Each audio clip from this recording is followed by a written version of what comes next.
Hey guys, thanks for coming along. It's 5 o'clock on Sunday night, which means it's time for Collective Liturgy. With me as always, prophet and resident singer of songs, Freddie. How's it going, Fred? It's going well. How are you? I'm doing pretty good. We're coming into Thanksgiving week. Hopefully, though it will be different than any Thanksgiving we've ever had. Part of what we hope you walk away with tonight is the fact that there is cause for thanks. There may be cause for gratitude yet. So let's get into our liturgy. We've got a good one for you tonight. We're looking forward to chatting on Zoom afterwards. If you've come along and you're on the Facebook, chat on Facebook. If you want a little higher quality experience, feel free to jump over to YouTube and subscribe there. Drop your name, say hey, we'll chat back at you. Let's get into it, Fred. Let's do it. Give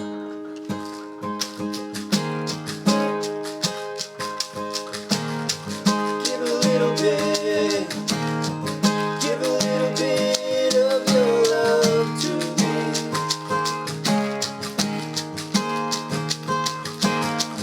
Give a little bit.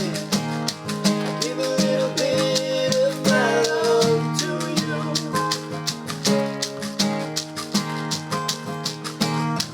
There's so much that we need to share. So send a smile and show you care.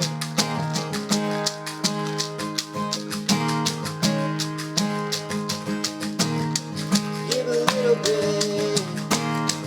Give a little bit of my life for you.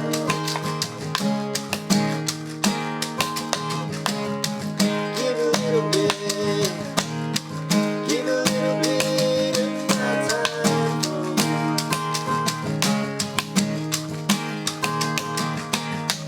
See the man with the lonely eyes. He'll take his hand. You'll be surprised.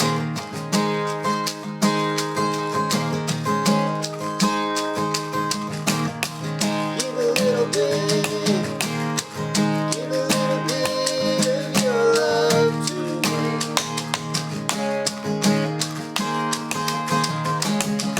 Give a little bit. Give a little bit of my life for you.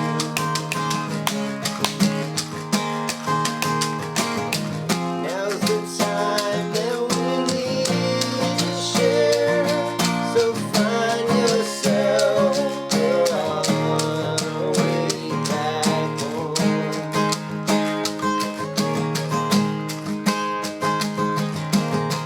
Give a little bit. Give a little bit of your love to me.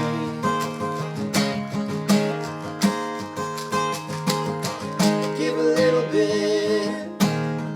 Give a little bit of my life for you.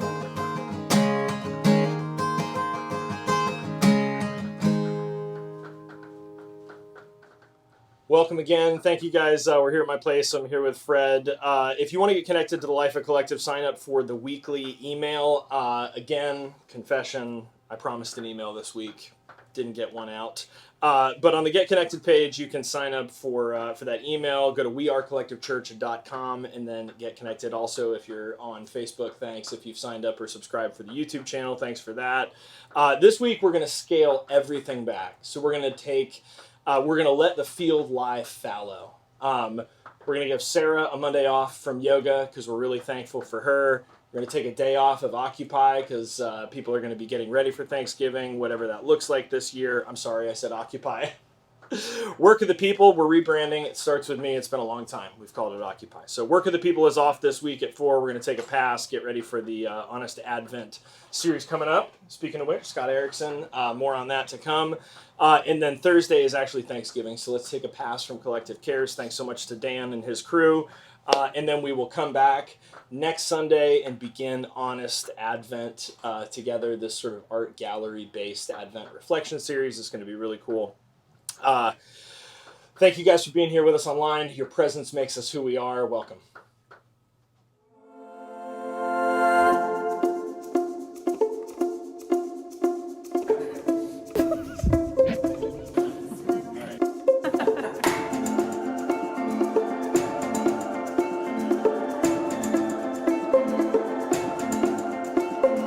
We value highly the metaphor of journey. We're different people from different places and backgrounds. Representing a multi-generational community, and we travel different paths.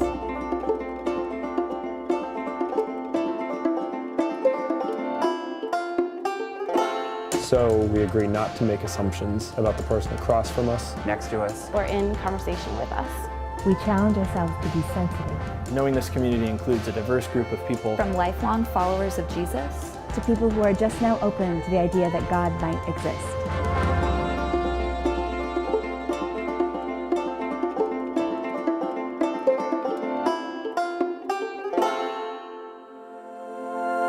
We strive to avoid offense. Ask good questions. articulate and explain our responses. We don't assume fluency in the Bible. Spirituality or church language. Because we believe the message of Jesus is not for Christianity, but for humanity. So we do everything in the spirit of love and grace. We do everything in the spirit of love and grace. In a spirit of love and grace. Everything in the spirit of love And grace. So we do everything in the spirit of love and grace.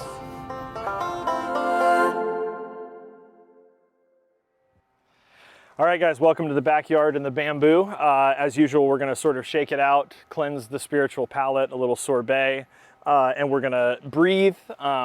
So go ahead and sit. If you're sitting, sit a little taller in your chair, get a deep breath or two.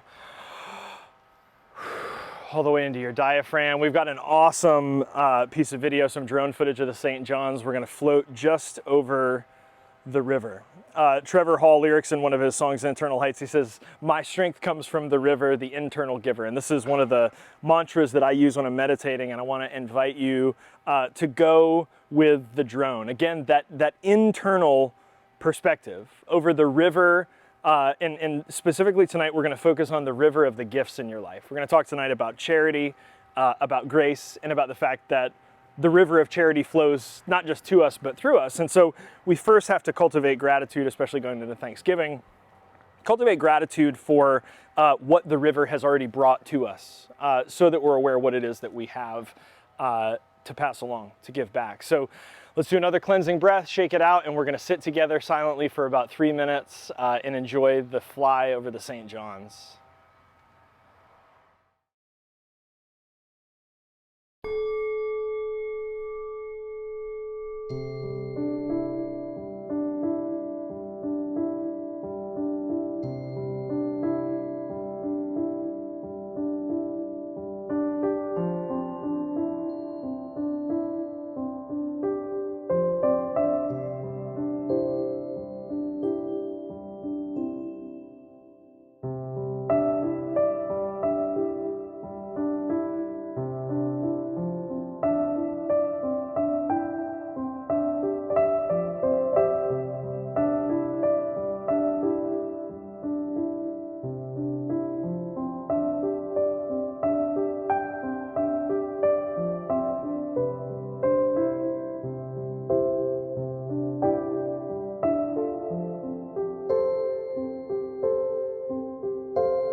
Our reading tonight is from 1 Corinthians 13. Last weekend I got to do Ashley and Kara's wedding. It was definitely one of my top 5 favorite of all time. Super cool wedding. Ashley and Kara, love you guys. They didn't do this reading, but this is a reading that's very often associated with weddings. And we're going to talk about the last word of this reading tonight.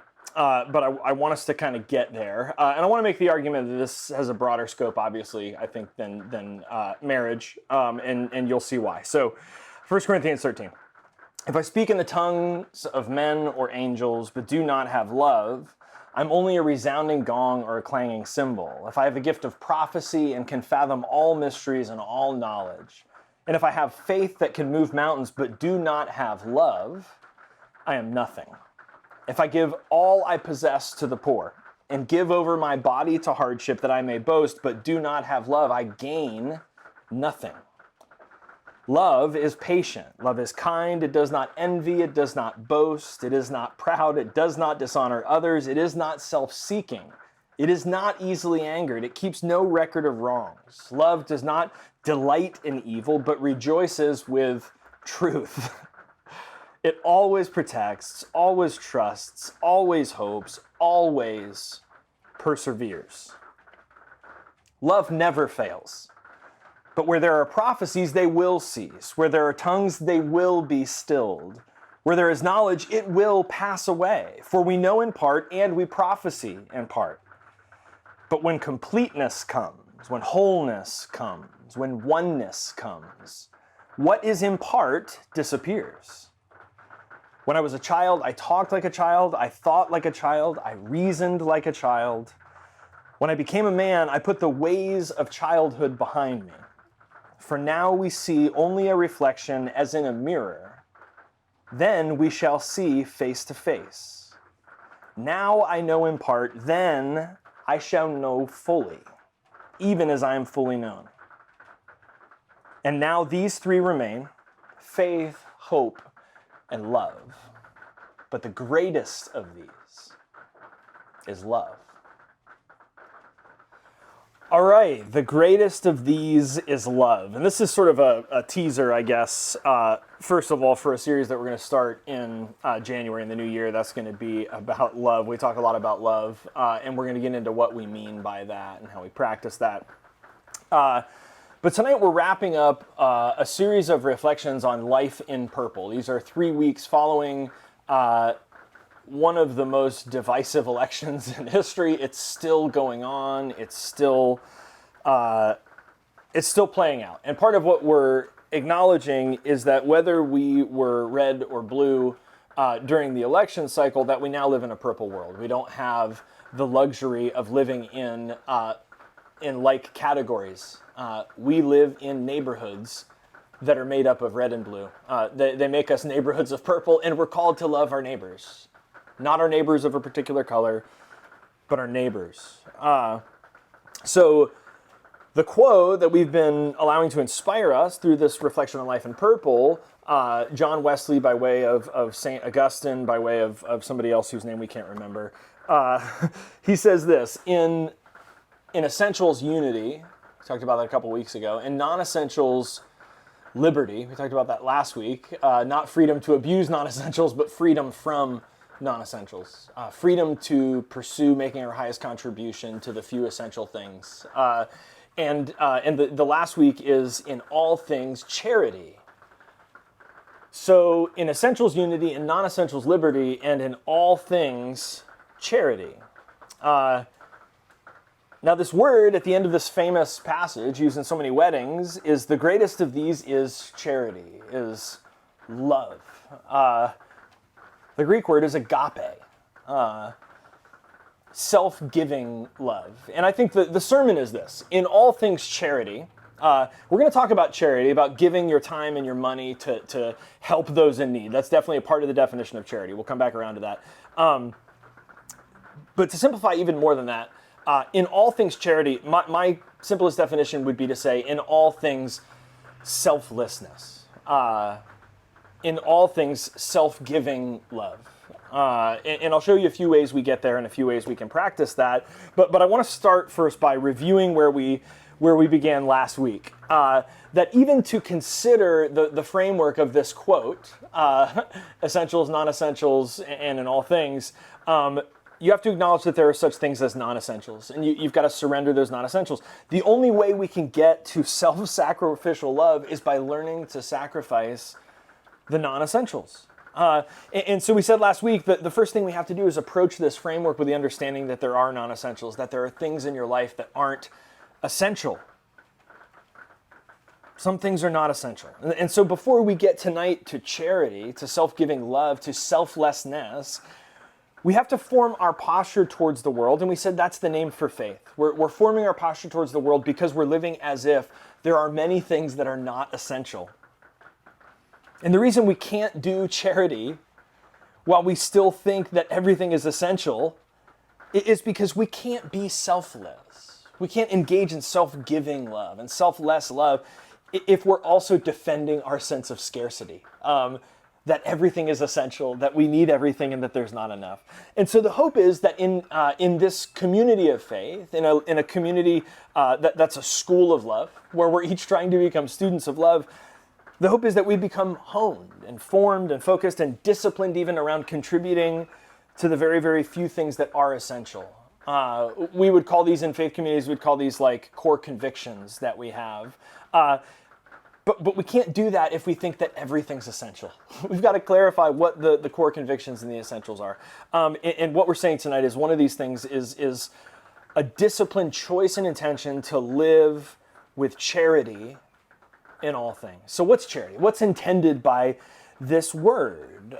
We might say, and we had a great conversation at Work of the People this week, we could say in all things, simply help those in need. In all things, put love into action. In all things, find opportunities for service. In all things, practice kindness, loving kindness.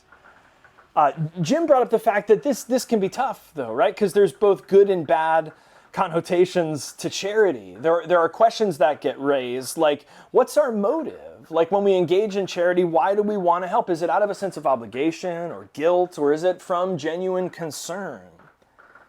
Is it really from a sense of self-giving love? And we ask the question, we have to begin with what's in it for us, because if charity is for us, it's probably not charity. We said one of the defining features of charity is that it has to be oriented towards the common good. It's got to have its eye on the common good. And this raises all sorts of trouble with things like reciprocity and expectations. Are we really ever doing it for the common good if we've got expectations about what that common good will result to be? These raise questions about things like transactionality versus gift giving. We had great conversations, and these are the conversations that I want to invite you to be a part of in the Zoom after the service, because I'm not going to be able to preach to you what it is that you find inspiring or challenging about charity. Those are the stories we have to share with one another on the Zoom in real time about our practice of spirituality. But ultimately, we sort of had this conversation, and it kept funneling down to this. And this is where it landed, and this was beautiful. Jim summarized it like this. The experience of charity in community includes this: the support of a group, right? That's the help piece. Selflessness, the support of a group. He said also simplicity of life, which means that we learn to be content with what we have, not always needing to accumulate, to consume, to obtain more. So simplicity of life. And part of the reason for simplicity of life is so that we have discretionary time to help others and discretionary money to help others. So simplicity of life leads to the opportunity to help others. So charity practiced in a school of love would look like the support of a group, the simplicity of life, and the helping of others. And again, just to bring it back to what I'm talking about, the way that feels to me, and I hope feels to you, is unselfish or selfless love. Selfless love, self-giving love. And then John Scott was on Work of the People this week and had these great reflections. So John shared at Work of the People this week this really unique perspective I'd never encountered, where he helped us to see charity as rebellion. And so he told the story of the rich young ruler, right, that wants to enter the kingdom of heaven. And Jesus says to the rich young ruler, sell everything you have and follow me. And the rich young ruler walks away not primarily rejecting the kingdom of heaven, which he wanted, but choosing to hold on to his self-sufficiency. Choosing to hold on to the ability to meet his own needs rather than to put himself in a position of dependence, of need. And so John says, in this sense, charity is a practice in rebellion. Because the exercise of sharing is also an exercise of creating dependence, interdependence on others. And he says it's an act of rebellion because it's an act that reinforces a sense of poverty in ourselves, which makes us dependent on those around us. Again, just brilliant. These aren't sermons that I write. These are things that came up at Work of the People this week. Thank you guys so much for sharing. So we said that maybe the obvious ways that dependence on a community can lead to simplicity of life, because we're not just depending on ourselves, we're depending on others. So we depend on the community, simplicity of life, and that leads to the opportunity to help others. And we said simplicity of life frees up, and I use the word discretionary, time and money. But one of the other things we did during Work of the People this week is we talked about what are the other resources from which we give charity, we give help, we give self-giving love. And back to the imagery from the meditation, the river, the eternal giver. Part of what I want us to reflect on is the many, many resources we do have from which we give charity. And I thought about the river of our time, right? We said like the river of our money, but much more than time and money. We give charity from the river of our attention. We give charity from the river of our listening.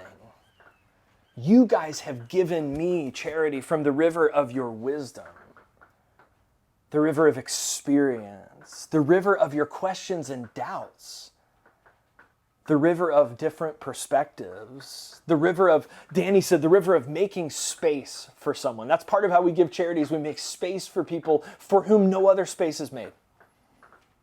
We give charity from the river of our vulnerability. We give charity from the river of asking for help. Heather, thank you so much for continuing to be a prophet in our community, teaching us to ask for help.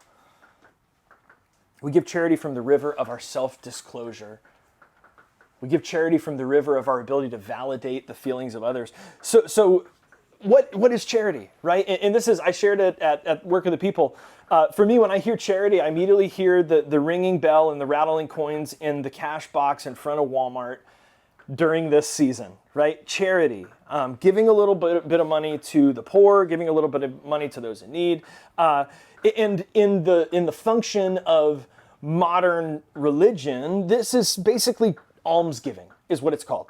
This is a strong tradition in Christianity, in Islam, as well as Buddhism.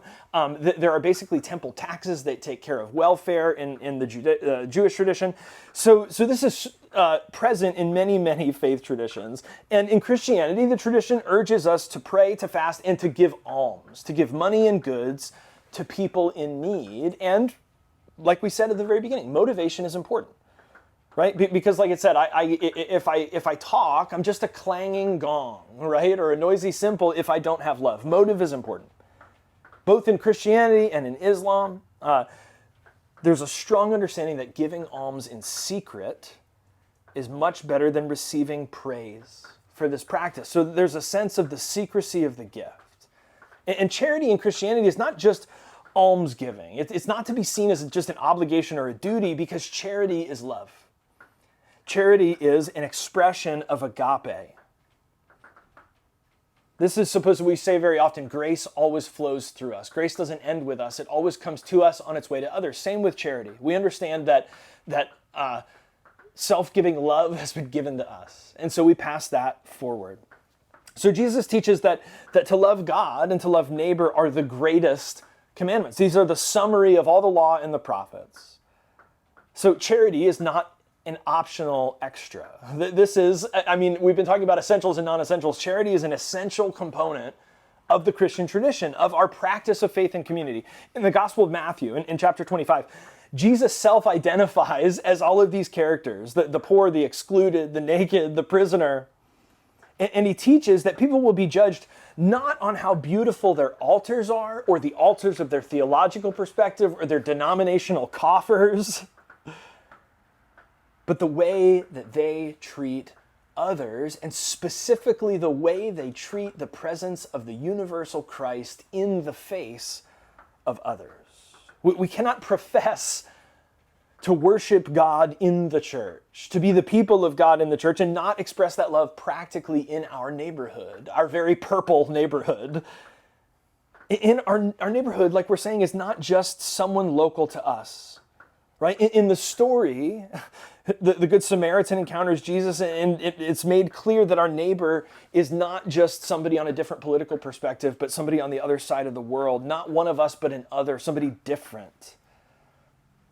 And because of our common humanity, because we're each equal in the sight of the humanity harbored in the name of God, we don't allow anyone to go without what's needed for a dignified life. Simply put, that's the practice of charity, if you want to be direct, that we just can't let anybody go without what's needed for a dignified life. So the early saints, the mystics in the church, they had this really challenging view of charity. And I want you to hear this after what we've just gone through with this election cycle, with the pandemic, with what's going on in the economy. The early saints of the church, this was their challenging view on charity. They argued that what God provides generously and freely is effectively stolen by those who hoard their wealth instead of sharing what they have with those in need. Let me share that again. They argued that what God provides generously and freely is effectively stolen by those who hoard their wealth instead of sharing what they have with those in need. And if that sounds familiar, hoarding your wealth instead of sharing what you have with those in need, that's actually the textbook definition of capitalism. So we've been sold a version of Christianity that is in bed with capitalism, that has convinced us that, like capitalism, the definition of Christianity is that we can become selfless by being selfish. That we can give to the poor by amassing and accumulating more for ourselves, by spending and accumulating our way to salvation, that we can become selfless by behaving selfishly. That by being focused only on ourselves, by looking in the mirror, Paul says, as in a mirror, we only see ourselves. That's not charity. It has to be shared with those in need. The mystics, the early Christians, their understanding of charity was much more radical and demanding than simply giving from what we have left over. They believed that anything that we have, everything that we have, is a gift from God and doesn't belong exclusively to us. It has to be shared if there's someone who's in need. So later in the life of the church, and this is especially as we get into like the civil rights movements, we start to hear this, the language of charity, as the language of solidarity with those in need. In this principle, when we act out of charity or love, we don't do it out of patronizing pity. We don't ever do it to rescue the other, but out of a simple commitment to the common good. That every human being have dignity, that every human being have the opportunity to reach their full potential. This is charity. So for Christianity, for thousands of years, participation in movements for change, right? I mentioned the civil rights movement. We've seen so many things go on just in the last few years, revealing the injustice and the dysfunction in our society and saying that we're better than this. These are expressions of faith and charity in action, beyond commitments to prayer, beyond providing financial support for charity. This is the movement for social change because love of God and love of neighbor are indivisible. Charity says that we can't not practice love of neighbor. Charity for Christianity is not demeaning.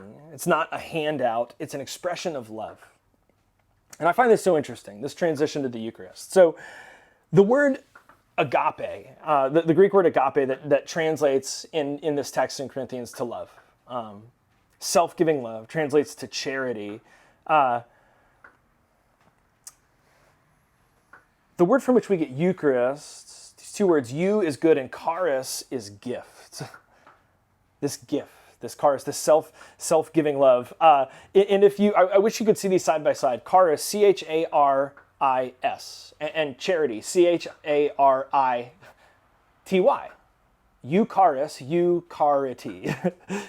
So charis and charity, grace. We're talking about a meal that celebrates the tangible presence of charity, of self-giving love, of selflessness in a community where the one piece of bread we have and the one cup we have is shared so that everyone has dignity and everyone has enough. The table of this good gift, this eucharis, this charitable love, the table of this self-giving love is the table we set every week. It's set for us, but it's open to all people. From this table, no one will ever be turned away. If you'd like to reflect with us, join us. If you have elements you can receive, enjoy them now.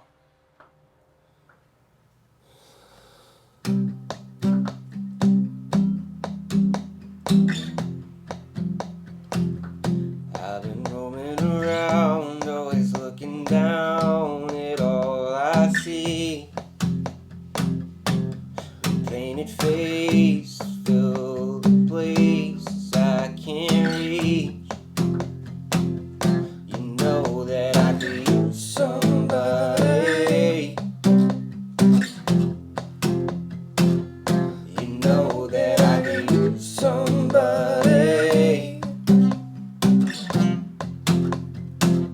Someone like you and all you know and how you speak. Countless loves under cover of the streets. You know that I could use somebody. You know that I could use somebody. Someone like you. Oh, oh, oh, oh. Someone like you. Oh, oh, oh. Off in the night while you live it up, I'm off to sleep and waging wars to shape the poet and the beat. And I hope it's gonna make you notice. And I hope it's gonna make you notice. Someone like me, oh, oh, oh, oh. Someone like me, oh, oh, oh, oh. Someone like me, oh, oh, oh, oh. Someone like me, oh, oh, oh, oh. I've been roaming around, always looking down at all I see. Guys, thanks so much again for popping around for the liturgy tonight. We are excited to be headed into Thanksgiving week. Strange year, but there's a ton to be grateful for. More than anything, we'd love it if you would jump over now onto the Zoom chat. We're going to continue the conversation. As we say often, the sermon is the first word. Transformation in our community, the real school of love, is in all the words that follow and our conversations and the dialogue that transforms us. If you want to get connected more to the life of the congregation, do check out wearecollectivechurch.com. You can give at collectivegives.com. Don't do it because God makes you do it, but also know that this isn't free. So if you want to support what we're doing, we think what we're doing is really important. We're doing some really good work, and we'd love it if you thought so too. Go to collectivegives.com. Help us to support the great work that we're doing. Our benediction tonight comes from Elizabeth Gilbert. In the end, she says, though maybe we must all give up trying to pay back the people in this world who sustain our lives. In the end, maybe it's wiser to surrender before the miraculous scope of human generosity and to just keep saying thank you, forever and sincerely, for as long as we have voices. Let's bring our hands together for our closing ritual. First, to our foreheads for clarity of thought, and to our lips for clarity of speech, and to our hearts for clarity of action, so that in all that we say and do, love would be our first thought, our first word, and our first deed. Grace and peace.